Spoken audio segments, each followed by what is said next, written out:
Painting watercolor leaves in Procreate is easier than you think, and I'm going to show you exactly how you can do it no matter your skill level. Hello wonderful people, it's Genevieve, and my goal here on this channel is to teach you all about illustration and design. So if you're new, make sure to subscribe so you don't miss any of the weekly videos, and so that you can join our wonderful creative community. And with that said, grab your drawing tools, and let's get started.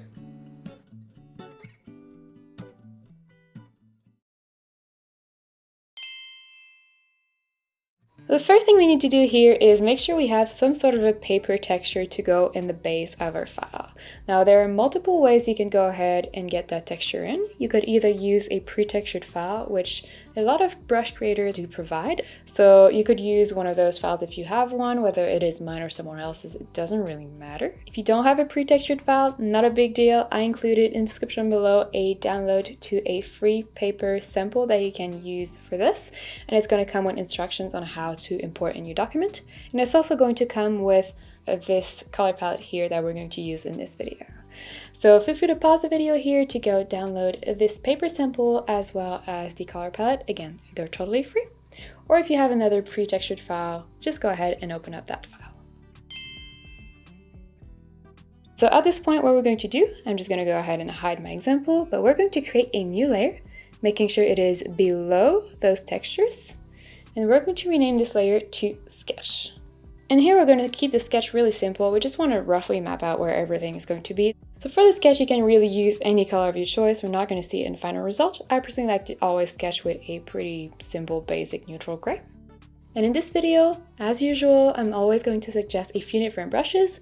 Some brushes are going to be free brushes that come with Procreate, and you can totally follow along with them. Not a problem there. And I'm also going to suggest brushes from my big brush bundle, especially the watercolor pack. Now, these brushes are not essential at all, but if you want to check them out, they're going to help you get more professional results because they have a lot of kind of color variation within the brushes as well as texture within the brushes. So you're going to be able to create that watercolor effect just much quicker because you won't have to go back in and manually add that color variation and those textures. So if you want to check them out, again, they will be linked in the description below, and there's always a special promo code for the YouTube people. For the sketch though, really doesn't matter because once more, we're not going to see any final result. So just pick something that you're comfortable with. If you're using free brushes, that could mean going in the sketching pack that comes with Procreate and picking the HB pencil. Otherwise, if you do have my big brush bundle in the watercolor pack, you would pick the coloring pencil. So here, very simple, we're just going to start by mapping out the stem. So nothing fancy here. And then we're going to draw some leaves. Now you can have just a couple leaves, you can have a bunch of leaves, you can have any shape of leaves that you want. The only thing that is really important is to make sure that you have different kind of angles of leaves around your stem. Otherwise it's going to look like it's kind of been pressed down, which that's a look, but that's not the one that we're going for. So that could mean, for example, drawing a leaf as seen kind of from the front. Then a leaf maybe that is kind of bent on the side like this. Maybe a leaf that we're seeing that is pointing like that way instead of this way. So we would have a little bit of that kind of secondary stem. The leaf itself, and then maybe the point of the leaf. We could kind of see it just to show that, yeah, it's going that way instead of this way. Make sure that you also have some overlaps between the different leaves. So I have this one, it's quite big, it's going towards the top. So maybe I have another one that is more kind of horizontal so that they can overlap. And then the top, usually try to keep it a little bit more simple because those are the newest leaves, so they're usually pointing outwards. So you might have a bigger, pretty simple leaf, and then the brand new little leaf should be quite small but also pointing towards the top. So take all the time you need here to play along with your sketch. It really doesn't need to be clean in any way. You really just want to have a rough idea of what you're going to be painting in the next step. And since it doesn't have to be clean, feel free to go ahead with your selection tool, setting it to freehand and selecting parts of your sketch that you want to move around until you're really super happy with the composition overall. So feel free to pause the video here. Again, take all the time you need, and we're going to meet up once you have a rough composition that you like. We're going to start painting the leaves. Before we start painting, just to make the sketch a little bit less in our face, we're going to go ahead and lower the opacity of our sketch layer. So you can lower it as much as you can until it just pretty much disappears. I'm going to keep mine a little bit more opaque so you can see it in the video, but in your case, yeah, just go ahead as much as you can before it's just completely gone. And then go ahead and create a new layer. Put it below the sketch layer and also below the texture and effect or any kind of texture you might have. And rename this new layer to Base Colors. And here in terms of color, you can really do whatever you want. This is one reason why my color palette here is just so big. There's a bunch of different colors. It's because you can kind of experiment and do a bunch of different colors all at once, combine them together, and that's going to help you build the watercolor effect. Now I'm going for something green, but you could go with more of a fall leaf. So you could go with oranges and red and yellow. You could go with even purple. That could be really cool. So feel free to experiment here. Now I would recommend though starting with kind of a base color, so something not too dark or not too bright, just so we have room to kind of go from there and add shadows and add lights. So in my color palette, I think I'm gonna go with this one on the top left. Why not? And here, in terms of brushes, again, you have a few options. If you're working with free Procreate brushes, we're going to go in the airbrushing pack, picking the hard brush, and using this bottom slider here, so below the size, we're going to lower the opacity of that brush, probably between 30 and 50%. You can really experiment here, but essentially the goal is that when you draw with the brush, between strokes, when you overlap the strokes, you're going to get, well, visual overlaps. So we're going to use those to create the watercolor effect later. It's going to be super, super important. So that's one option. If you do have my watercolor brushes though from the big brush bundle, in the watercolor pack, of course, you could pick the Dark Edges watercolor here at the top. In terms of the size of the brush, that always depends on the size of the canvas you're using, as well as the amount of details that you have in your piece. So the best way to go ahead is just kind of test it out and see, just kind of adjust the size until you find something that feels like it's going to work for what you need to do. And here, what you need to do is actually draw every single leaf once without lifting the pencil if possible. So what I mean by that is, well, I'm going to start with the stem. So I would just draw the stem without lifting the pencil. Then I'm going to draw this leaf without lifting the pencil.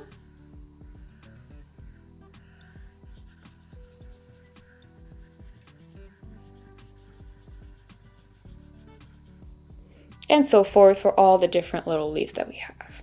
Now the reason for that is, yes, we want to have overlaps between the different strokes, but we want to use them intentionally. And for now, the goal is really just to map out the base shape of the leaf, so we don't necessarily want to have a whole lot of overlaps at this point.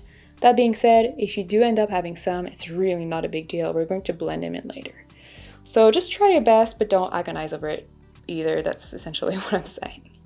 And with that, it is time for the secret password. So if you've watched this part of the video, please go ahead and let me know how many leaves you're drawing in your piece. And if you're new on the channel, you might be a little bit confused with that secret password thing. Long story short, it's a game that we play. In all of my step-by-step videos, I hide a secret password for you to find, and that does a few things. Thing number one, it's mostly just fun. You know me, you see my face in the intro, you hear my voice throughout the entire video, but I have no idea who you are.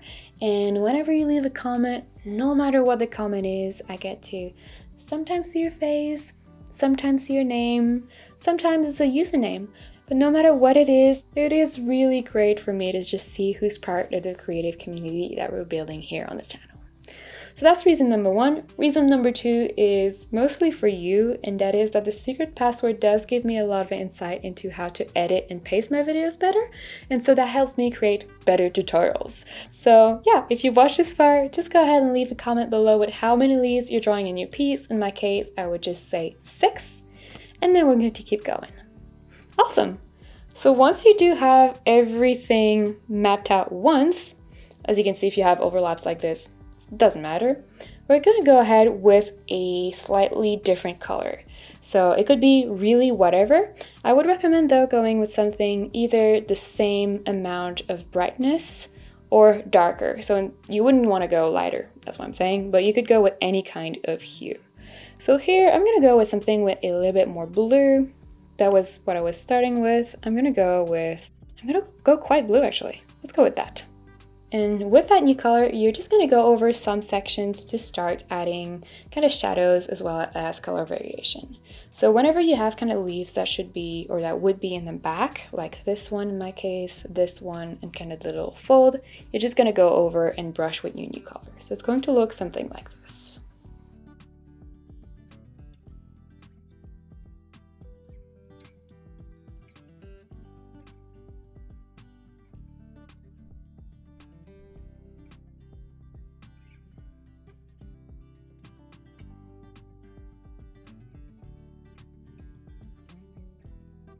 And as you can see here, it really doesn't need to be perfect. If you have some kind of overlaps and some gaps, that's really, really good. That's kind of what you want.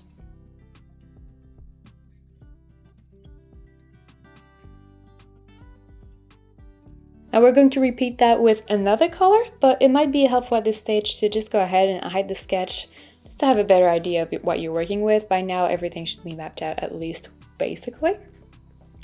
So yeah, just going back with another color, once more making sure that it is either the same amount of brightness or darker. So you don't want to go lighter than what you started with.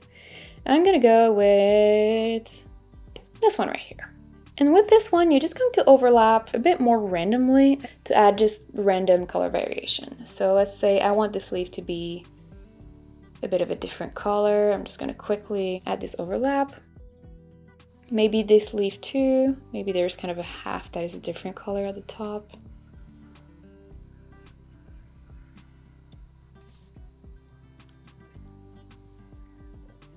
Maybe the stem itself has a bit of color variation.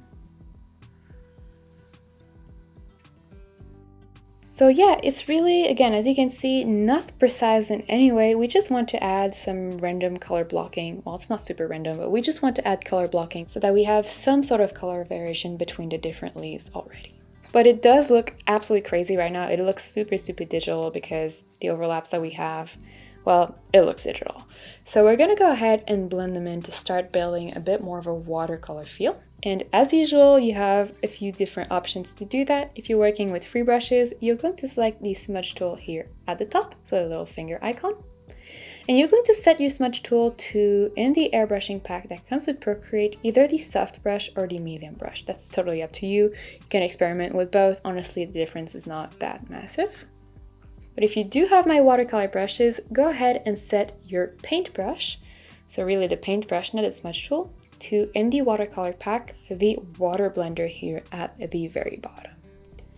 Now with that, what we're going to do is we're going to go over the most like weird looking overlap lines that we have to blend them in. Now you don't need and shouldn't blend everything perfectly, but that way you can see already it's starting to look much more like watercolor. Now one thing to note, if you're using, I'm just going to show you real quick, if you're using the smudge tool, so if you're with the free brush option, if you just go over your line and kind of smudge, it's going to look still very digital because it's just smoothing everything super smoothly. So if you're using the smudge tool, you want to make sure that you're adding that randomness in the stroke manually. So you're going to do a bunch of kind of random squiggles instead of just going over the lines smoothly. If you're using my watercolor brushes though, there is the randomness within the brush, so you can just go once over the line and that's really pretty much all you need to do.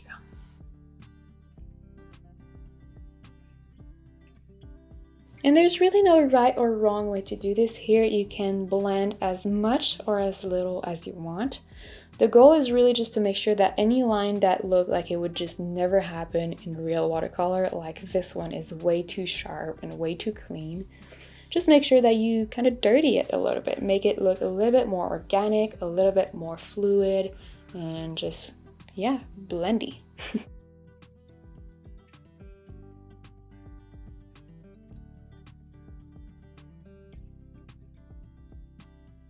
Now this is starting to look a little bit more like watercolor, but I still have a bunch of pro tips for you that are going to make a massive difference. But before we actually kind of dive into those, we need to clean up our shapes a little bit because, well, they're not super pointy, at least in my case. If yours are, feel free to skip ahead. But otherwise, everyone go ahead and pick your eraser and set it to really whatever you want. I usually like to set mine to, well, that's a different pack, so I'm not going to talk about that, but something a little bit more like a pencil. So if you're working with free brushes, that could be in the sketching pack, the 6B pencil. Or if you're working with my big brush bundle in the watercolor pack, you could pick the coloring pencil, so it's the same brush that you use for sketching. But essentially with that, you can just kind of go over and erase the edges, not all the edges, because especially if you've been working with my brushes, you know, we've been using the dark edges watercolor, and the dark edges means that the edges are darker, and that kind of is super helpful for that watercolor effect. So you don't want to erase all the edges, of course, but just refining some of the kind of the ends that are a little bit more round because of the nature of the brushes that we've been using. So cleaning up any point or any kind of intersection that is just not exactly how you want them to be.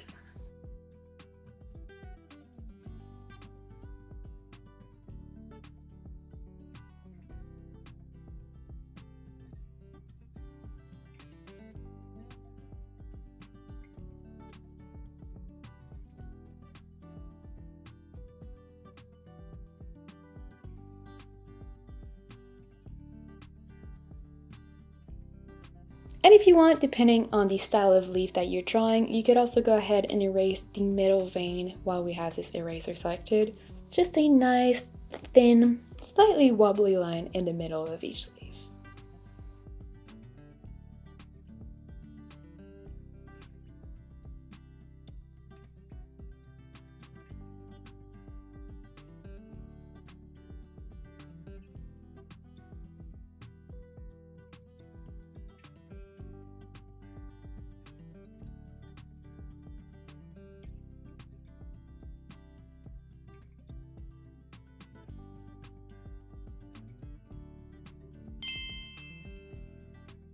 Great! Now to really amp up the watercolor effect, we're going to use some of the really cool Procreate features, but before that we need to duplicate our layer. So just go ahead and swipe the layer towards the left with one finger or one pencil and tap duplicate. Then go ahead and hide the bottom one and rename this new copy to, instead of base color, effect, I guess. Now with the effect layer selected, go ahead and open up the adjustment panel here at the top and select the noise option. And here you're going to see we have a bunch of different options and you can totally experiment to see what you prefer. But I recommend sticking with the cloud option. And just so we can see what we're going to do with the other settings, go ahead and just slide your finger towards the right to add any amount of noise. It really doesn't matter for now. Now I recommend increasing the scale quite a lot. Yeah, again, that's going to depend on the size of your canvas and stuff like that, but you want some sort of a camo effect like this to make it look like your leaves are really, really thick, essentially. You can play with the octaves. I'm going to leave mine at none. And same, you can play with this last option here. I, for some reason, cannot pronounce that name, or that word, I should say. But you can really just set it to whatever you want. I think I'm gonna go with max, actually. So once you have those base settings set up, you can go ahead and then play with the noise amount again just by swiping your finger towards the right to add more intensity or towards the left to decrease the intensity. So once more here, that is totally up to you, but essentially what we're looking for is quite a lot of variation. So once you have something roughly like this, it's going to look crazy. I totally agree with you, but we're going to reactivate the base color layer. And we're going to lower the opacity of that effect layer, and it's going to become this really cool color variation that looks super organic within the leaves. And as you can see, it just took like, what, 30 seconds? Well, plus the explanation, but it's just such an easy trick that you can do to quickly add, a lot of color variation and make it look much more like watercolor. Now, once you have those effects, you might want to go back to your base color layer and start erasing some parts to bring in more light, because this kind of effect layer does add some darkness, but we want to also add some color variation that is a little bit lighter. So yeah, select your base color layer. And here we're going to set the eraser to something a little bit more smooth than a pencil, or a little bit softer than a pencil, I should say. So that could mean in the airbrushing panel, again, either the soft brush or the medium brush. Or if you're working with my big brush bundle from the watercolor pack, you could pick the color shifting blotches. Here you can kind of go ahead and see where you have some areas that are already lighter, and just gently erase to reinforce that light. So we're not really creating anything new here, we're really just amplifying the pattern that was already created with the addition of that effect layer.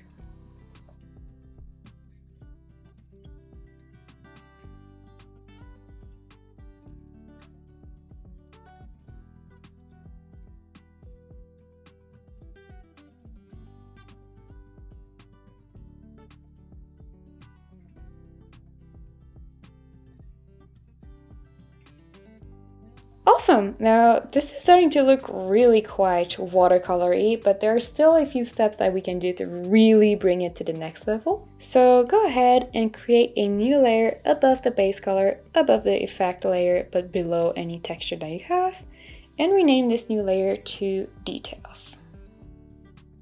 And here to kind of play with this watercolor vibe, we want the details to blend with the colors underneath and create this kind of watercolor pigments pooling effects on some part of the leaves. So to have that blending effect, we're going to use a blending mode. So go ahead and tap on the little N next to the check mark right here. And we're going to use here the blending mode called Linear Burn, which is going to help us, yes, have blended colors, but it's going to blend those colors and make them darker, and that's going to help us really create this super cool pigment pool effect. Now for now, we're going to lower the opacity of the details layer around 50%, just so it's not too intense, but we can always come back and play with it as we go. And here you're going to go back to the color that you used first for your base. So it should still be in the history. In my case, it was this one right here, which was the top left of the palette. And for this, we're going to use the same brush that we used for the eraser just now, but as the paintbrush. So if you're working with free brushes that come with Procreate, that would mean in the airbrushing pack, either the soft brush or the medium brush. And if you're working with my big brush bundle in the watercolor pack, you would pick the color shifting blotches. Now here we want those brushes to be quite small because we want to be able to go in and draw details. And just like we did for the eraser here, we're not creating anything new. We're just seeing the parts where we have edges between lighter parts and darker parts, and we're going to reinforce that edge with the color. So if I zoom in here, you're going to see the motion that you want to do is kind of this little back and forth, kind of like if you're smudging, but with the paintbrush. You're going to see that you're quickly going to be able to create that little pooling of pigments, which is really going to make your piece look so much more like watercolor.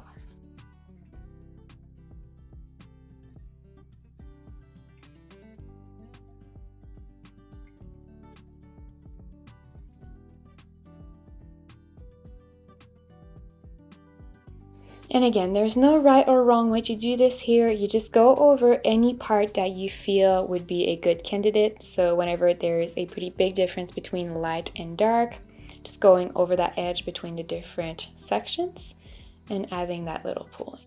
And the amount of pooling that you had in your piece is totally up to you. You could have barely any, or you could have a whole lot. That's really your own decision.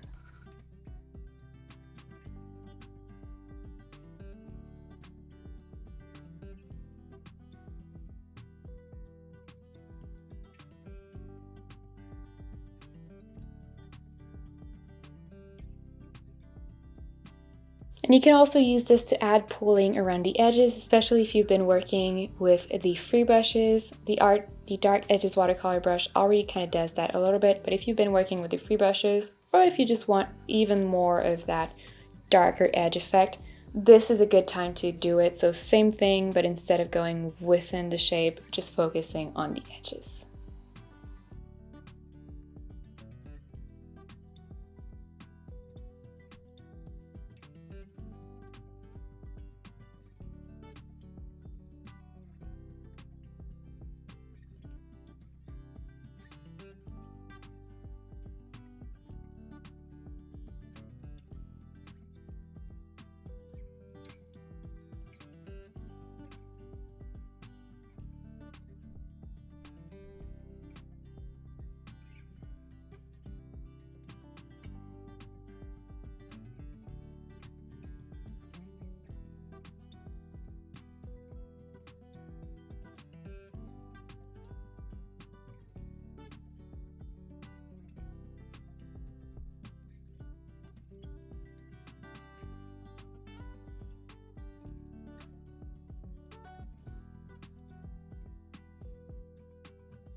Now once you're done mapping out those little pooled pigments, you can go back and just play with the opacity of your detail layer to have even more contrast or even less contrast depending again on the vibe that you want.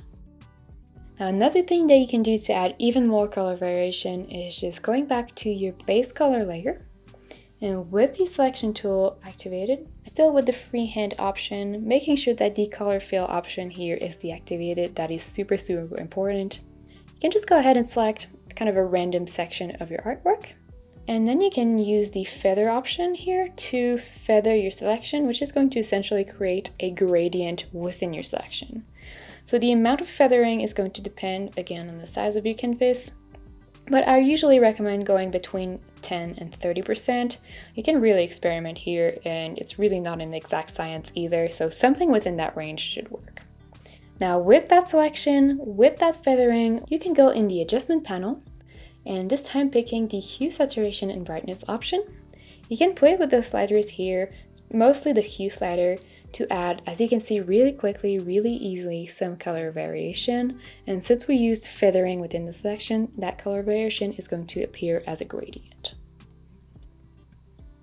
And you can repeat this step as many times as you want to add as much or as little color variation as you want. Especially if you've been working with the free brushes, you could repeat this step with a bunch of different selection and add a whole lot of color variation. And you can also use this technique but without any selection, so with the entire layer selected. I'm going to show you an example. So entire layer selected, hue, saturation, and brightness to change the general hue of your piece. So it could go with more blue leaves or purple leaves or just a different kind of green. And last but not least, we're going to add a few splatters to tie everything in. So just go ahead and create a new layers above the details but still below the textures. Go ahead and rename that new layer to splatters. And just like for the details, so that the splatters blend well with what is underneath, we're going to use a blending mode, and we're still going to use linear burn, I think. I really like linear burn. But this time we can leave it at max for now. And still with the same color, so the color you use for your base shape, we're going to go ahead and pick either, if you're working with free brushes that come with Procreate, in the spray paint pack, the Giclée brush. You can see it looks like splatters, but it's really quite dense, so you're going to have to use it very sparingly. But if you do have my watercolor brushes, you could pick, well, from the watercolor pack, the splatter brush itself. And with that brush, you can just go over and very quickly just add a few splatters. And if you do have my watercolor brushes, there's one extra step that you can do as well. So going back to our base color layer, we're going to set our paintbrush to the salt brush. And for the salt brush, the color doesn't matter. Essentially, the salt brush is a little bit like a smudge tool. So the way to use it is you're going to start from a white or transparent part of your artwork, and you're going to drag that onto your shape, which, as you can see, is going to add essentially kind of white splatter. So it's the opposite of the splatter brush, but that can help you add even more texture to your piece super easily. If you enjoyed this video and want to learn how to create more watercolor pieces in Procreate, I highly recommend you check out this playlist because I have a bunch more videos for you. But before you leave, make sure to give this video a like and subscribe to the channel so you don't miss any of the weekly videos I post every Tuesday and Saturday. Then click on the link right here and I'll meet you there.